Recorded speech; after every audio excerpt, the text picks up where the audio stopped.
And he said, I didn't feel anything. And he said, I got worried. And I thought, I've gone too far.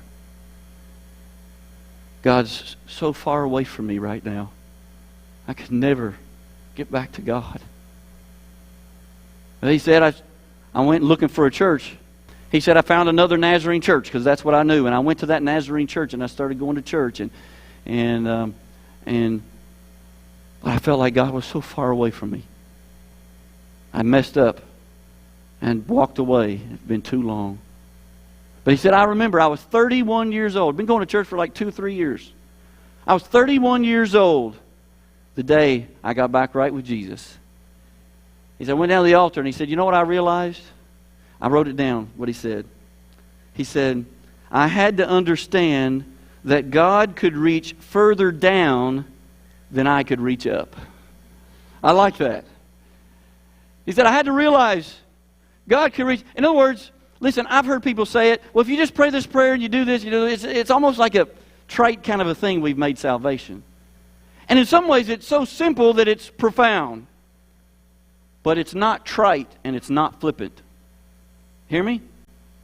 But he had to realize I could go through all kinds of motions and do a lot of religious things, but at the end of the day, I had to come to the realization that I am lost without God, and I need a God who loves me enough to come down where I was and lift me up out of that place, because God can reach further down than I could reach up.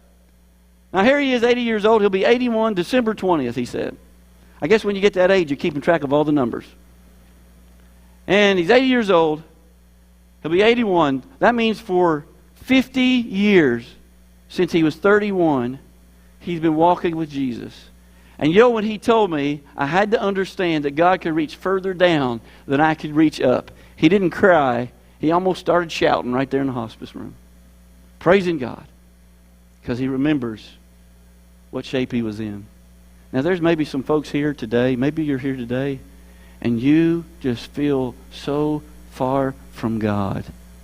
And you've said prayers, and you've done things, and you're in church today, you're watching it online, whatever it may be, but the reality is, you need to understand that God reaches farther down than you could ever reach up.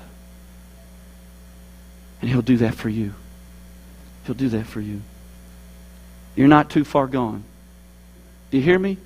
The fact that you're here today, that you're listening right now, is a sign of God's grace and mercy. You're not too far gone.